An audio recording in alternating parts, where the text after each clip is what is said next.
You ever walk into a dealership and see the same bike just sitting there month after month collecting dust? These aren't junkers or old clunkers. They're brand new machines, often with big engines, bold styling, and top shelf tech, but for some reason, nobody wants them. From overpriced cruisers to overbuilt sport bikes, here are 16 forgotten motorcycles that dealers just can't sell, and why riders keep walking away. Number 16. Honda Rebel 1100T DCT. Honda tried something bold with the 2024 Rebel 1100T DCT. They took the laid-back cruiser format and mashed it together with modern tech, hard saddlebags, a batwing fairing, and an automatic transmission. On paper, it looks like a genius move. A liquid-cooled 1084cc parallel twin, shared with the Africa twin, plus the convenience of Honda's DCT dual-clutch transmission, all for around $11,000. But here's the catch. Cruiser riders don't want change. The Rebel 1100T tries to appeal to younger riders with modern tech and automatic shifting, while also looking like a mini bagger. Unfortunately, that leaves it stranded between audiences. Traditional cruiser fans think it's too weird and soulless. Newer riders don't want a big heavy bike with old school bagger looks. It doesn't fully satisfy either side. The DCT is slick. Seriously, it works flawlessly, but ask any Harley or Indian rider if they want an automatic transmission, and they'll likely laugh in your face. Riders in this category want control, sound, and feel. They want a rumble, not a robot. And while the Rebel 1100T delivers smoothness, it doesn't deliver the kind of character cruiser buyers are after. Even the batwing fairing feels out of place. It looks like a cosplay version of a street glide, and while the ride is comfortable and the bike is well balanced, it's not quite exciting enough to lure in adventure touring riders either, even with the shared engine. So despite being affordable, reliable, and packed with clever features, the Rebel 1100T ends up ignored. Too cruiser for the tech crowd, too techie for the cruiser crowd, and stuck in a strange identity crisis dealers can't seem to market around. Number 15. Suzuki GSXR750. There was a time when this bike was the king of the hill. Back in the day, it was Suzuki's sweet spot, more power than a 600, less intimidating than a leader bike, and with razor-sharp handling that made it a track day favorite. For decades, riders swore by it, but flash forward to 2025, and the story's changed. Dealers across the US are having a tough time moving units, even though this thing still rips. The real problem? It's not what the bike is, it's what it isn't becoming. The GSX R750 has barely changed in a decade. It still has the old LCD dash, no cornering ABS, no fancy-ring rider aids beyond the basics. Meanwhile, its competitors, even 600cc ones, are packing TFT displays, IMU-based electronics, quick shifters, ride modes, Bluetooth connectivity, the works. And here's Suzuki, sticking to its early 2010s blueprint like it's a retro badge of honor. From a performance standpoint, it's still a blast. The 750cc inline-4 delivers a punchy mid-range that makes it more streetable than a 600, and it doesn't demand the same intensity a 1000cc monster does. But the market has changed. Riders who want affordability go for the 650 twins or naked bikes. Performance junkies jump straight to the leader class. And the nostalgic middle ground the 750 once dominated, it's become a ghost town. Another issue, Suzuki hasn't marketed it at all. There's barely a whisper about the GSX R750 in their promotional materials. The spotlight's gone to their newer Hayabusa, the GSX 8S, or even their dirt-focused bikes. It's as if Suzuki themselves forgot they still made it, and unfortunately, buyers have too. It's a great bike caught up in a pretty bad spot. If you want to know more about other trends in the motorcycle space or you're just a fan of bikes, go ahead and hit that subscribe button. It helps me keep putting out important information like this to keep you informed on the industry's best and worst motorcycles. Number 14. Honda CB1000R. Now here's a bike that's arguably one of the biggest head scratchers in modern motorcycling, the Honda CB1000R. On paper, it looks like the perfect formula, leader bike performance wrapped in a sophisticated neo-retro design with the Honda badge promising bulletproof reliability. But walk into any dealership and you'll likely find one sitting off to the side, spotless, untouched, and ignored. Let's talk about why. First off, the CB1000R isn't trying to be flashy. It's not chasing lap times, and it doesn't come with the angry and sectoid design language you see in the MT10 or the KTM Super Duke. Instead, it leans into subtlety, a refined, polished naked bike with a minimalist rear end, sculpted tank, and a gorgeous single-sided swing arm that's probably the most expensive looking part of the whole bike. The engine? It's a detuned version of the old CBR1000RR Fireblade mill, which means it's smooth, predictable, and more than powerful enough for real-world riding. Around 143 horsepower, usable torque, and none of that herky-jerky throttle response you get from far more aggressive naked bikes. This thing is civilized. But here's the issue. Maybe too civilized. The market for 1000cc nakeds right now is red hot, but it's fueled by wild designs, edgy personalities, and high-tech everything. The Aprilia Tuono, Yamaha MT10, and even the Triumph Speed Triple RS. These bikes come with IMUs, dynamic suspension, cruise control, and TFT displays with Bluetooth, track telemetry, and more gadgets than a luxury car. The CB1000R? It has an LCD screen that looks like it was lifted from a 2015 sport bike. The ride modes are basic, the tech is minimal, and the personality leans so far toward restrained that it borders on invisible. And let's be honest, the price doesn't help. Honda's asking for premium bike money without the premium bike sparkle. In 2025, when you've got bikes like the MT09 SP, the Z900 SE, or even Honda's own Hornet 1000 sneaking into the spotlight, the CB1000R feels like it's getting left in the dark. Ironically, it's a bike that probably would be perfect for a lot of riders. It's comfortable, fast, reliable, and stylish in a low-key way. But in a market that rewards flash and gimmicks, the CB1000R's quiet confidence just doesn't cut through the noise. Number 13. BMW R9T Pure. It's hard to look at this bike and not feel something. That classic round headlight, the exposed boxer engine, the minimalist design. It practically oozes cool, like a vintage leather jacket on two wheels. But here's the twist. For all that attitude and old school charm, it's just not moving. Dealerships across the US are quietly watching these things sit, even though the bike's technically brand new. So what's going on? Well, the R9T Pure is supposed to be the affordable entry into BMW's heritage line, but affordable in BMW speak still means around $11,000 to $12,000 depending on spec. That's a lot of money for a bike with no tech, no wind protection, and only modest performance. Sure, you get ABS and a few ride modes, but TFT dash? Nope. Cruise control? Not even an option. Heated grips? Better hope the dealership threw them in. The engine's a tried and true 1170cc air and oil-cooled boxer twin. It's got grunt, no doubt. Around 109 horsepower and more torque than most naked middleweights, but it's not particularly exciting. It sounds great when you twist the throttle, but it doesn't have the aggressive punch you'd expect in a bike this expensive, especially when a Yamaha XSR900 will dust it in performance, tech, and cost. Then there's the audience problem. The R9T Pure looks like it should appeal to younger riders. Retro styling, minimalist vibe, solid platform for customization, but younger rides aren't buying $12,000 bikes with zero tech.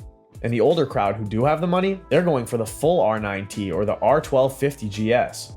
What you end up with is a bike stuck between worlds. Too expensive to be an entry bike, too bare bones to be a premium one. It's a bike you admire in the showroom, but you don't take home. Number 12. Aprilia Tuono 660. Let's just get this out of the way. It's not a bad motorcycle. In fact, on the right road, it can feel like magic. It's lightweight, nimble, and that 659cc parallel twin sings when you open it up. But despite glowing reviews and a name that carries real weight in the sport bike world, this thing just isn't selling as Aprilia hoped, especially not in the US. So where's the disconnect? Well, it starts with expectations. The Tuono name has a lot of baggage, in a good way. The big brother, the Tuono V4, is a full-on hyper-naked beast with superbike DNA. So when someone hears Tuono 660, they're expecting a scaled-down monster, aggressive, raw, ready to throw punches. But what they get is a more upright RS 660 with handlebars, and it's noticeably tamer than people expect. Less little Tuono, more RS 660 light. Then there's the competition. At around $11,000, the Tuono 660 is going toe-to-toe with bikes like the Yamaha MT10, Triumph Street Triple R, and even the new Suzuki GSX S. And those bikes bring serious performance, big torque, and a whole lot of tech. The Tuono does have adjustable traction control, wheelie control, and even a quick shifter, but the base version doesn't include them unless you pony up for the factory model, which pushes the price even higher. It's also an Aprilia, which means parts availability and dealer support can be sketchy, especially if you're not living near a major metro area. Buyers worry about maintenance, they worry about resale, and that's all it takes for someone to head back over to Yamaha or Honda where things are simpler and cheaper. The bottom line? The Aprilia Tuono 660 should be more popular than it is. It's capable, it's fun, and when dialed in, it's a blast on twisty backroads. But in the real world, where price, practicality, and dealership support matter, it's a tough sell, even for die-hard enthusiasts. Number 11. Bule 1190 SX. This is the kind of bike you stare at and think, wait, they still make that? Yeah, they do. Bule Motorcycles is back.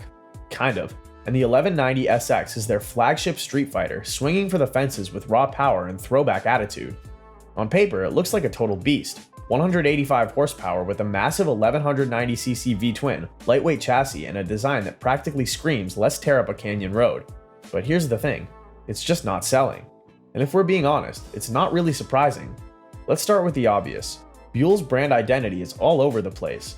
After going bust in 2009, then getting revived, then shutting down again, and now back under Eric Bule racing again, there's zero brand confidence. Dealers don't want to touch it, buyers don't know if they'll even be able to get parts in a few years, and the company's marketing is basically a few Instagram posts and a dream. It's like trying to sell a muscle car from a company that disappeared for a decade and now operates out of a garage. Then there's the bike itself. The 1190 SX is unapologetically aggressive. No rider modes, no fancy electronics suite, just raw old school torque and brutal acceleration. That's fun, for about 5 minutes, but most riders in 2025 want at least a little tech. Even Ducati's naked monsters have cruise control and traction management. This Bule, it's like riding a caffeinated bear with a short temper. The ergonomics don't help either. The seat is high, the ride is stiff, and there's zero wind protection. It's built for short blasts and track days, not for everyday use or long rides. And for $18,000, people expect refinement. Instead, you're paying Ducati money for a bike that feels like it came from a forgotten folder in a hard drive labeled Badass Bikes 2014. Number 10. Kawasaki Ninja ZX14R. This bike used to be the drag strip destroyer, a powerhouse of speed, torque, and straight line dominance that would leave almost anything in the dust. But in 2025, the mighty ZX14R has quietly become one of the loneliest bikes on showroom floors.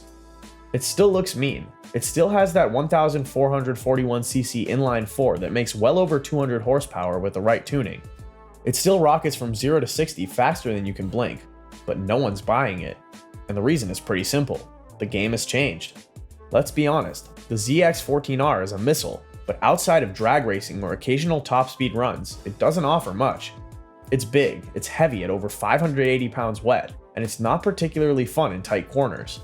While it's smooth on the highway and surprisingly comfortable, most riders today aren't dropping $16,000+ on a bike just to blast down empty highways. They want something lighter, more versatile, with modern features and aggressive looks. And therein lies the problem. The ZX14R is a performance dinosaur. No TFT dash, no cornering ABS, no lean-sensitive traction control. It's the old school king that refuses to evolve. And while that might appeal to a small group of hardcore fans, the mainstream market has already moved on to bikes like the Ninja H2 SX SE or sport tourers like the Suzuki GSX S1000 GT+. Kawasaki hasn't officially pulled the plug yet, but it's clear the ZX14R is riding on borrowed time. Dealers are cutting prices just to get them off the floor, and riders who do pick one up are often doing it out of nostalgia, not practicality. Number 9. Harley-Davidson Street Glide Ultra. This bike should be a crown jewel. Big, flashy, loaded with touring gear, and unmistakably Harley. But in 2025, it's quietly becoming one of the hardest Harley bikes to move. This isn't your average bar hopper. This is the full-dress tourer with the built-in intercom, top trunk, and enough chrome to blind satellites. And here's the thing, it's too much bike for too few people. Let's start with the elephant in the room, the price. You're looking at over $32,000 out the door. That's not just expensive, that's small car money. And in today's world where inflation is squeezing everyone's wallet, a big lumbering bagger with a premium price tag isn't exactly flying off the lot. Harley's core audience, older riders, are aging out, and younger buyers, they're not lining up to drop 30 grand on a 900-pound bike that gets less than 40 miles per gallon and struggles in tight parking lots. Then there's the weight. Fully loaded, the Street Glide Ultra tips the scales at around 930 pounds. That's nearly half a ton. For new riders or even experienced ones with aging knees and backs, maneuvering this thing around town or into a garage can feel like wrestling a rhino in a leather jacket. It rides smooth on the highway, sure, but city traffic, tight U-turns, forget about it. Dealers are starting to feel the pinch. These bikes take up a lot of showroom space, they're expensive to insure, and many end up sitting for months before someone finally walks in and signs on the dotted line, usually after a steep markdown. Number 8. Suzuki GSX S1000 GT+. On paper, this bike looks like a winner. Suzuki took the GSX S1000 platform, bolted on some hard bags, slapped on a windscreen, and declared it a sport touring machine. It's got a 999cc inline 4, cranks out 150 horsepower, and comes in at around $14,000, which is way cheaper than a lot of the European competition. So why does it sit untouched on showroom floors? because the GT Plus feels like a bike stuck between eras. It doesn't lean hard enough into comfort to compete with something like the Yamaha Tracer 9 GT, and it's not refined or sharp enough to steal riders away from the Kawasaki Ninja 1000 SX. The dash and electronics package are an improvement over the past Suzuki efforts, but the tech still feels a step behind. The cruise control and TFT display are nice, but not impressive. Then there's the styling. Sharp, yes, but in a generic, plasticky way. The bike tries to look aggressive, but ends up looking like it's trying too hard. Riders in this category often want sleek or premium, not something that looks like it came out of a parts bin. And while it's comfortable for weekend rides, it lacks the plush suspension or high-end touring amenities that real mile eaters are looking for. Combine that with Suzuki's reputation for playing it safe, and you've got a bike that's just kind of there. Not thrilling, not game-changing, not bad, but not worth writing home about, and that's exactly why it gets passed over. Number 7. HarleyDavidson Sportster S. This was Harley's loud announcement to the world that it could do performance. Gone were the air-cooled pushrods and potato nostalgia. It came with the Revolution Max 1250T, pushing out 121 horsepower, a fully liquid-cooled engine with modern electronics, inverted forks, and a futuristic silhouette that looked like Harley had been watching a lot of Tron and Street Fighter videos. It sounded like a new chapter, a rebirth, a chance to bring younger riders into the fold. But now, most of these bikes are either sitting in dealer inventory, offered with generous markdowns, or quietly listed on secondhand sites with almost no miles on them. So what went wrong? Let's start with the styling. The Sportster S looks awesome for a concept bike, but in real life, it has this oddly stubby front-heavy stance with a low-slung exhaust that scorches your calf in traffic. The massive front tire gives it an aggressive look, but makes tight turns feel awkward and sluggish. It's like Harley designed this thing to look fast rather than feel nimble. Great for Instagram, not great for a Sunday ride. Then there's the riding position. You're hunched over, feet pushed way forward, arms spread out, and there's basically no seat padding. For short rides, it's fine, but anything over 45 minutes and you'll feel like you've just wrestled a washing machine. For a bike that's priced around $16,000, it's hard to justify that kind of discomfort, especially when bikes like the MT09 SP or the Z900 RS are smoother, cheaper, and more versatile. Another problem? It doesn't fit anyone's category. It's not a cruiser in the classic sense. It's too twitchy and techy. It's not a standard. The ergonomics are too extreme. It's not a sport bike. The geometry's all wrong. It tries to be a little bit of everything and ends up not really excelling at anything. And when buyers are cross-shopping this thing against Japanese bikes that cost thousands less and offer more comfort, it just doesn't stand a chance. Harley tried to shake off its old-school image with the Sportster S, and to be fair, the performance is impressive. But if you strip away the branding and the new tech, it feels like a bike still unsure of what it wants to be, and that's why it's collecting more dust than miles.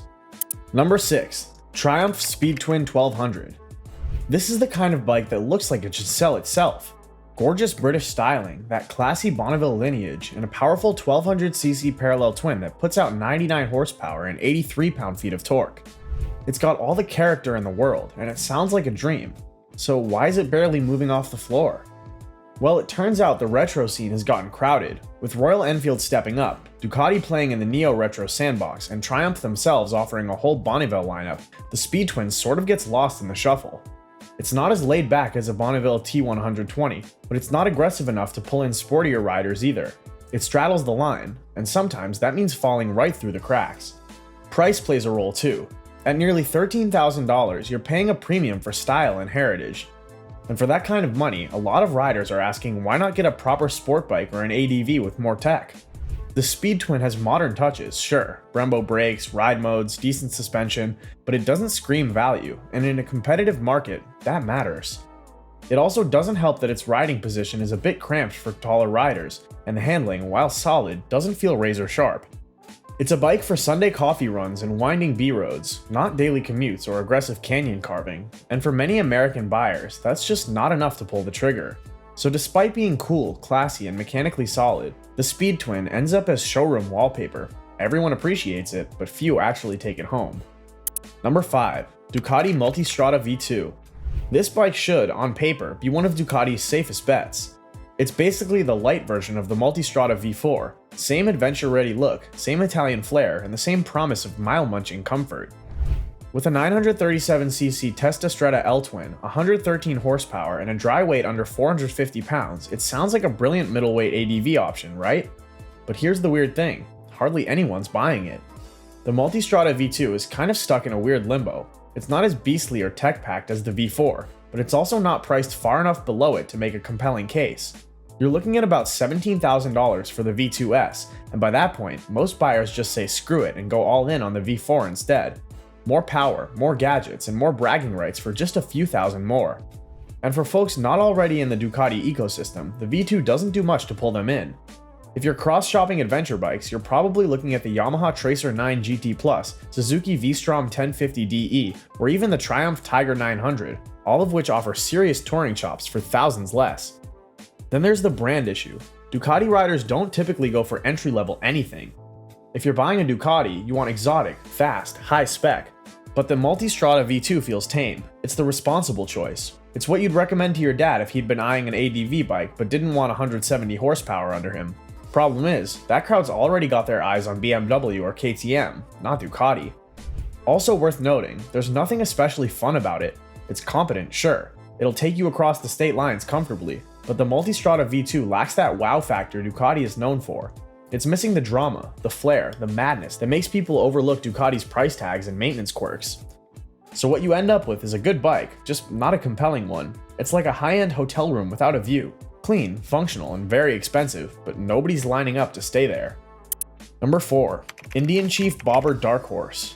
Now this one hurts, because the Chief Bobber Darkhorse has insane attitude. Matte finishes, blacked out everything, 16-inch wheels, forward controls, and a rumbling 116 Ci Thunderstroke V-twin that cranks out 120 pound-feet of torque. This thing looks like it's about to punch your dad in the face and steal his denim jacket. And yet, it's gathering dust in dealerships across the country. So why isn't this American muscle icon selling?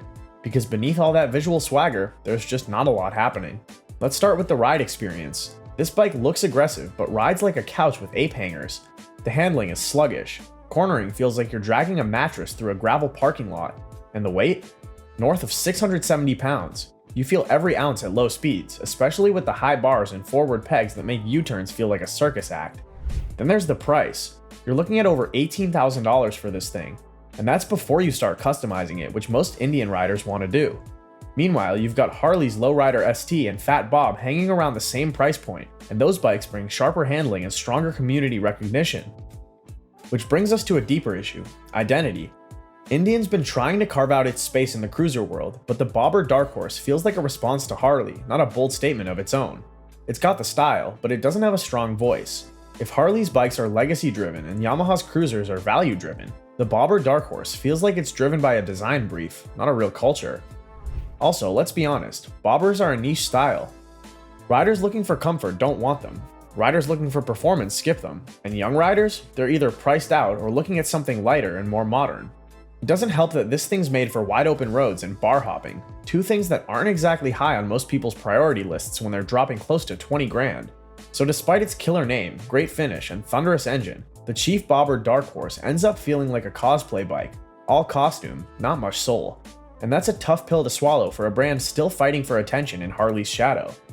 Number 3. BMW R18. BMW is famous for making incredibly precise, well-engineered motorcycles. Touring machines, sport tourers, adventure legends, that's their comfort zone. So when they stepped into the cruiser arena with the R18, everybody raised an eyebrow. When it finally dropped, complete with retro styling, a 1,802cc air-cooled boxer twin, and a hefty 761-pound curb weight, riders didn't just raise eyebrows, they scratched their heads. Don't get it twisted, the R18 is beautiful. That long, low silhouette, the exposed drive shaft, the fit and finish. It looks like a concept bike made it to production without compromise, but it's also a bike that seems unsure of who it's for. Harley loyalists aren't leaving their street glides or road kings for a German import with unfamiliar ergonomics and a horizontally opposed engine. Cruiser fans want tradition, and the R18 doesn't have that soul. It feels more like a design exercise than a bike with real identity. And BMW purists? They're used to GS models, RS models, high-spec tech, and functionality. The R18 doesn't offer the same excitement or versatility. It's not particularly nimble. It's not especially comfortable on long rides unless you option it out with extra touring parts. And even though the 91 horsepower and 116 pound-feet of torque sound respectable, it doesn't feel fast, just heavy and planted. Also, the price tag is ambiguous. You're looking at around 15 to 20 grand depending on trim and features, which puts it directly up against long-established American iron with bigger cult followings. And unlike the Harleys it's competing with, The R18 doesn't have decades of cultural clout behind it. No Sturgis love, no club bike status, no long highway lineage. Ultimately, the R18 is a cruiser made by a brand that never really needed to make one. And while it might turn heads in a parking lot, it doesn't turn many into sales. Number 2. Yamaha MT10. If raw naked aggression could take the shape of a motorcycle, it would be the Yamaha MT10. It's got a 998cc cross-plane inline 4, 160 horsepower, and one of the wildest, most unhinged engine notes this side of a racetrack. It's part street fighter, part superbike, and all muscle. So why aren't people buying it? First up, it's not new anymore. Yamaha's MT line was once groundbreaking. The stripped-down look, the torquey feel, the minimalist approach. But in 2024, the MT10 feels stagnant. It still rocks that polarizing transformer face, the same chunky styling, and a vibe that screams mid-2010s energy. For a bike that costs just over 14 grand, people expect a bit more freshness, especially in a segment that's constantly evolving. The competition has caught up and sprinted ahead. Aprilia Tuono V4, KTM Super Duke R, BMW S1000R. These bikes aren't just fast and aggressive, they're refined, they've evolved. The MT10? Still fun, still bonkers, but it hasn't moved forward at the same pace. Even its TFT display feels like it's trying to catch up rather than lead. And then there's the comfort factor. For a lot of riders, the MT10 is too wild for a daily machine, but not focused enough for track days. It lives in this weird middle space, brutal power with a short tank range, stiff ergonomics, and a riding experience that's equal parts thrilling and fatiguing. There's also a shift happening in the naked bike market. Riders are now looking for bikes that blend performance with practicality, like the Triumph Street Triple 765 RS or the Ducati Monster SP. These bikes are sharp, nimble, and usable every day. The MT10, by comparison, feels like overkill, and not the fun kind, more like a caffeine rush after a triple espresso. It's a fantastic machine on paper, and even better in short bursts, but it lacks the polish, versatility, and newness that buyers in 2025 want. And now, the crown jewel of forgotten performance, number 1. The 2024 KTM 1290 Super Duke R, nicknamed the Beast for good reason. This thing is a ballistic missile on 2 wheels. 1,301cc V-twin, 180 horsepower, 103 pound-feet of torque, and a chassis so sharp it could slice through steel. This is what happens when Australian engineers go full mad scientist. But while KTM poured all their wild energy into this monster, buyers have been walking right past it. So what happened? For starters, price tag. At around $20,000, it's hard to justify unless you really know what you're doing on a bike.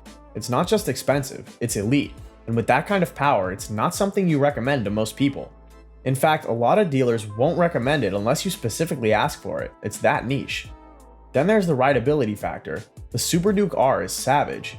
Brutal power delivery, aggressive throttle response, and a riding position that leads more toward aggressive street fighter than all-day comfort. You can soften the suspension, dial in the electronics, but at its core, this bike wants to misbehave. And that turns off a big chunk of potential buyers who just want something fun, not something that feels like it's testing their reflexes every time they twist the throttle. Also, KTM's reputation for spotty reliability and expensive maintenance hasn't helped. Even with all the improvements over the years, some riders still associate the brand with electronic gremlins and hard-to-find parts. In the premium naked bike market, confidence matters, and many riders feel safer dropping their cash on a BMW or Yamaha instead. Finally, the styling. KTM's angular insectoid design language is a love it or hate it deal. While some riders embrace the cyberpunk edge, others find it too extreme, too orange, or just too weird. And let's face it, if you're spending this much on a bike, you want it to look clean and iconic, not like it escaped from a sci-fi dystopia. Don't forget to subscribe to the channel and turn on the notification bell. See you in the next video.